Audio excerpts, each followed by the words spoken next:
নমস্কার বন্ধুরা, আশা করি আপনারা সবাই ভালো আছেন। আমরা সবাই ভালো আছি। তো বন্ধুরা, দেখতেই পাচ্ছেন এখানে নিয়েছি কতগুলো কচুরমুখী। তো আপনারা হয়তো এটাকে অন্য অন্য নামে জানেন। তো এখানে নিয়েছি সরপুঁটি মাছ।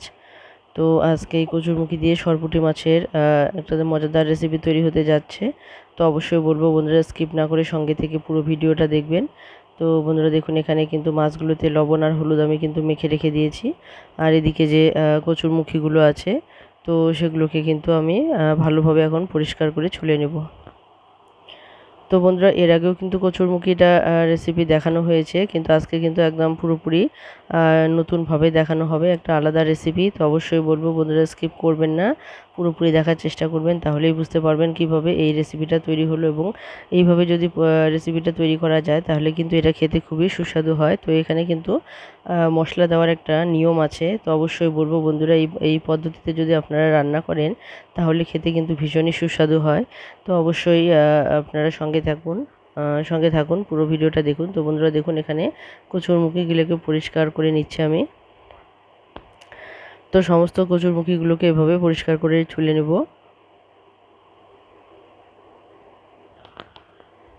তো দেখতে পাচ্ছেন এখানে যে কচুরমুখীগুলো যেহেতু একটু সাইজে বড়, তাই আমি এগুলোকে টুকরো করে নিলাম। তো এভাবেই সমস্ত কচুরমুখীগুলোকেই কিন্তু আমি ফালা করে টুকরো করে নেব। তো দেখতে পাচ্ছেন এখানে কয়েকটা দেখিয়ে দিচ্ছি, আর বাকিগুলো কিন্তু আমি কেটে নেব। তো যেহেতু সমস্ত মানে কচুরমুখীগুলো কাটতে গেলে অনেকটাই সময় লেগে যাবে, তো অনেকটাই বড় হয়ে যাবে ভিডিও, তো যার জন্য আমি কিছুটা দেখিয়ে দিচ্ছি। তো দেখুন, এখানে কিন্তু সমস্ত কচুরমুখীগুলোকেই কেটে নিয়েছি সুন্দরভাবে পরিষ্কার করে। তো দেখতে পাচ্ছেন কতটা পরিষ্কার, কতটা সুন্দর লাগছে দেখতে। তো অবশ্যই বন্ধুরা একবার এইভাবে ট্রাই করে দেখবেন, আশা করি আপনাদের খেতে খুবই ভালো লাগবে। তো কচুরমুখী তো আপনারা অনেকেই অনেকভাবে রান্না করেন, তো অবশ্যই বলবো যে একবার এভাবে রান্না করে দেখুন, খেতে ভীষণই ভালো লাগে। তো বন্ধুরা দেখুন, এখন কচুরমুখীগুলোকে সুন্দরভাবে পরিষ্কার করে ধুয়ে নেওয়ার পর আমি এটা প্রেসারে বসিয়ে দিয়েছি, 2টো সিটি দিয়ে নেব, একদম সিদ্ধ হয়ে যাবে ঝটপট। তো দেখতে পাচ্ছেন এখানে 2টো সিটি দেওয়ার পর কিন্তু আমি নামিয়ে নিয়েছি। আর এতটাই গরম যে হাত দিতে পারছি না, আপনাদেরকে দেখাতেই পারছি না যে এতটাই গরম। তবুও দেখুন, এখানে কিন্তু পুরোপুরি সেদ্ধ হয়ে গেছে, দেখতে পাচ্ছেন, মানে দেখেই বোঝা যাচ্ছে এখানে কিন্তু পুরোপুরি সেদ্ধ হয়ে গেছে। আর এদিকে আমি মশলাগুলো রেডি করে নেব। এখানে নিয়েছি একটা পেঁয়াজ। তো পেঁয়াজটা গোটা অবস্থায় রেখেছি, কারণ পেঁয়াজটা কিন্তু আমি এখনই দেব না। তো পেঁয়াজটা কীভাবে দেব, মানে কিভাবে দিলে পরে এই রেসিপিটা আরও বেশি সুস্বাদু হবে, তো অবশ্যই বন্ধুদের সঙ্গে থাকলে দেখতে পারবেন। তো এই রেসিপির জন্য আমি এখানে 2 চামচ পরিমাণ নিয়েছি আদা বাটা করে নিয়েছি। আর এখানে হাফ চামচ পরিমাণ নিয়েছি হলুদ গুঁড়ো। আর এখানে দেখুন দিয়ে দিলাম জিরে গুঁড়ো হাফ চামচ পরিমাণ। আর এখন হাফ চামচ পরিমাণ দিয়ে দিব, তো এটা মানে এটা ধনে গুঁড়ো না, এটা জিরে গুঁড়ো, আর প্রথমে এটা ছিল ধনে গুঁড়ো।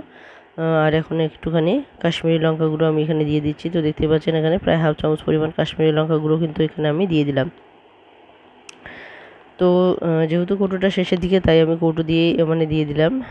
কৌটোটা ভালো করে পরিষ্কার করে রেখে দিতে হবে, এখন আবার নতুন করে আবার ভরবো, যার জন্য আর ভরিনি। তো বন্ধুরা দেখতে পাচ্ছেন এখানে কিন্তু জল দিয়ে দিলাম। তো আমি যেভাবে সাধারণত মশলা দিই সেভাবেই কিন্তু এখানে জলে গুলে রেখে দিলাম। আর এদিকে দেখুন কড়াই বসিয়ে দিয়েছি, আর কড়াইও গরম হয়ে গেছে। তো দেখতে পাচ্ছেন এখানে কড়াই পুরোপুরি গরম হয়ে গেছে, আর তেল দেওয়া মাত্রই কিন্তু তেলটাও গরম হয়ে গেছে। তো এখানে আমি দিয়ে দিয়েছি সর্ষের তেল।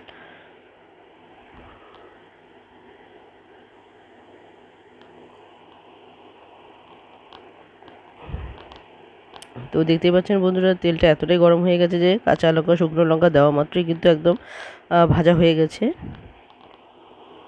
আর এখন আমি দিয়ে দিয়েছি পাঁচফোড়ন, আর পাঁচফোড়নের পর দিয়ে দিলাম যে সেদ্ধ করে রাখা কচুরমুখীগুলো, সেই কচুরমুখীগুলো কিন্তু আমি দিয়ে দিলাম।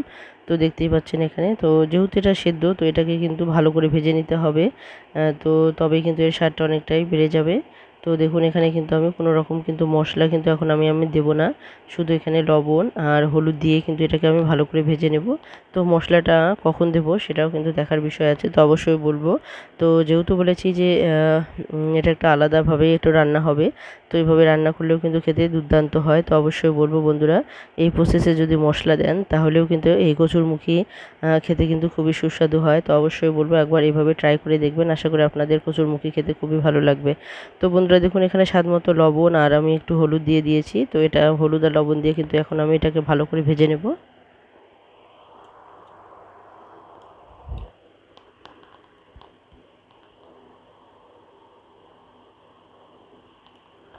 তো দেখতে পাচ্ছেন বন্ধুরা এখানে কিন্তু হলুদ সুন্দরভাবে কিন্তু মিশে গেছে। তার মানে এখানে বোঝা যাচ্ছে যে এখানে কিন্তু আমি অনেকটা সময় ধরে নাড়াচাড়া করে কিন্তু এটাকে ভেজে নিয়েছি, যার জন্য সমস্ত কচুরমুখীগুলোতে কিন্তু সুন্দরভাবে হলুদ লেগে গেছে, দেখেই বোঝা যাচ্ছে। তো এটা কিন্তু ভাজা হয়ে গেছে। এখন আমি দিয়ে দিলাম জল। তো জলটা কিন্তু একটু উষ্ণ গরম ছিল, তো গরম জল দেওয়াটাই ভালো। তো গরম জল দিলে কিন্তু ঝটপট হয়ে যায়।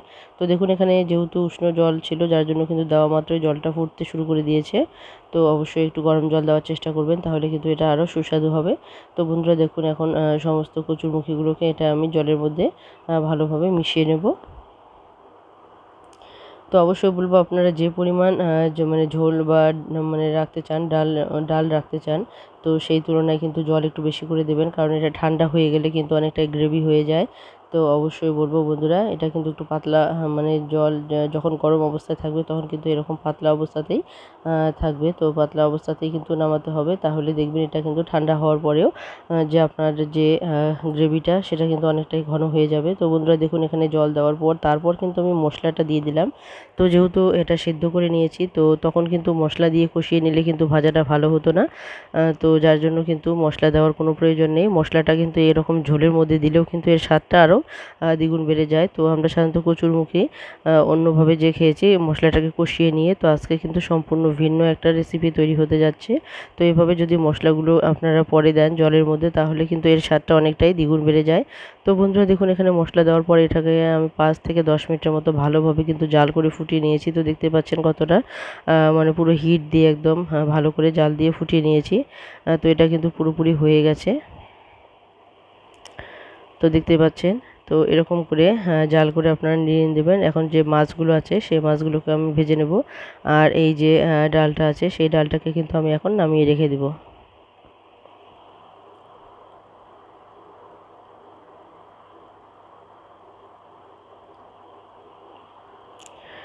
তো বন্ধুরা দেখতে পাচ্ছেন এখানে কিন্তু আমি নামিয়ে রেখে দিয়েছি। তো আমার কিন্তু অনেকটাই ডাল ছিল, তো আমি দুভাগে ভাগ করে নিয়েছি, একটা নিরামিষ আর একটা আমিষ হিসেবে রান্না করব।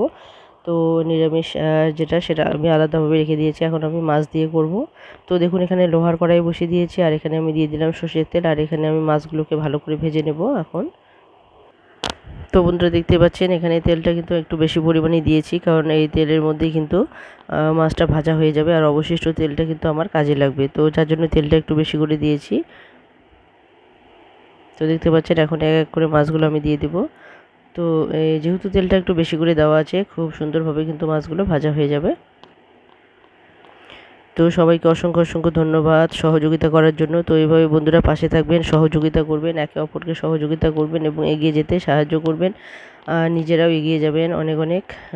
তো বন্ধুরা দেখুন এখানে মাছগুলো কিন্তু ভাজা হয়ে গেছে, এখন আমি নামিয়ে নেব। তো এইভাবে সমস্ত মাছগুলোকে আমি ভেজে নেব। তো দেখুন এখানে মাছগুলো কিন্তু পুরোপুরি ভাজা হয়ে গেছে, আর ভাজা করার পর যে অবশিষ্ট তেলটা আছে, এখন এই তেলের মধ্যে পেঁয়াজটা আমি দিয়ে দিলাম, আর পেঁয়াজটাকে আমি সুন্দরভাবে ভেজে নেব।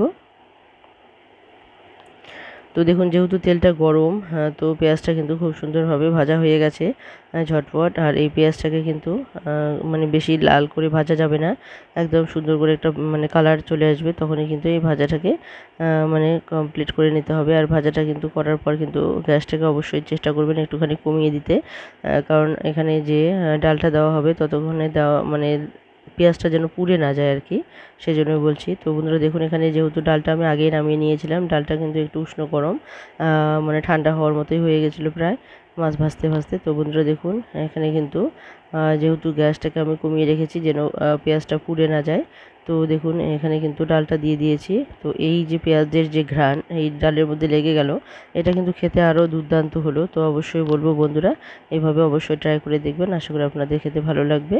তো বন্ধুরা দেখুন এখানে কিন্তু জলটা গরম হয়ে গেছে, যে মানে কচুরমুখির যে ডালটা সেটা কিন্তু গরম হয়ে গেছে। এখন আমি এখানে মাছগুলো দিয়ে দেবো, আর মাছগুলো দেওয়ার পর কিন্তু 2 মিনিটের মতো জাল করে এটাকে আমি অফ করে দেবো আর নামিয়ে নেব। তো বন্ধুরা, আমার এই রেসিপিটা আপনাদের কেমন লাগলো অবশ্যই কমেন্টে জানাতে ভুলবেন না। আর যে সমস্ত বন্ধুরা নতুন দেখছেন, যারা এখনও বন্ধু হননি, তাদেরকে অবশ্যই বলবো বন্ধু হয়ে পাশে থাকবেন, সাবস্ক্রাইব করবেন আর বেল আইকনটিকে ক্লিক করে রাখবেন, তাহলে যে কোনো নতুন ভিডিও আসা মাত্র আপনাদের কাছে পৌঁছে যাবে। তো বন্ধুরা দেখুন, এখানে কিন্তু ডালটা মানে পুরোপুরি হয়ে গেছে। তো এখানে এখন মাছগুলো আমার দেওয়া হয়ে গেছে, আর এখন আমি এটাকে নামিয়ে নেব। তো বন্ধুরা দেখুন, এখন আমি এটাকে নামিয়ে নিয়েছি। তো পাতলা অবস্থাতেই কিন্তু নামিয়ে নিয়েছিলাম। তো দেখুন, এখানে একটুখানি ঠান্ডা হয়ে গেছে। তো ঠান্ডা হওয়ার পর কিন্তু এটা আরও বেশি ঘন হয়ে গেছে। তো এটা যতটাই ঠান্ডা হবে ততই কিন্তু এটা ঘন হয়ে যাবে। তো অবশ্যই বলবো বন্ধুরা, এই ডালটা নামানোর সময় কিন্তু অবশ্যই আপনারা চেষ্টা করবেন একটুখানি পাতলা রাখার, কারণ এটা কিন্তু ঠান্ডা হতে হতেই অনেকটাই জমাট বেঁধে যায়, ঘন হয়ে যায়। তো দেখতে পাচ্ছেন, তো এটা কিন্তু আমার ডালটা হয়ে গেছে, আর এটা আমি নামিয়ে নিয়েছি। আর এটা কিন্তু এখন পরিবেশন করতে করতেই অনেকটাই ঘন হয়ে যাবে। তো বন্ধুরা, এই রেসিপিটা আপনাদের কার কার ভালো লেগেছে অবশ্যই কমেন্টে জানাতে ভুলবেন না। আর অবশ্যই বলবো একবার ট্রাই করে দেখবেন। আর যে সমস্ত বন্ধুরা পাশে আছেন সবাইকে আবারও বলছি অসংখ্য অসংখ্য ধন্যবাদ পাশে থাকার জন্য। এভাবেই সহযোগিতা করুন। অবশ্যই বলবো যে ফুল ওয়াচ করার চেষ্টা করবেন, কারণ আমি কিছুদিন যাবত দেখতে পাচ্ছি আমার কিন্তু ওয়াচ টাইমটা অনেকটাই নিচের দিকে ডাউনে চলছে। তো অবশ্যই বলবো বন্ধুরা, সহযোগিতা করুন, একে অপরের পাশে থাকুন।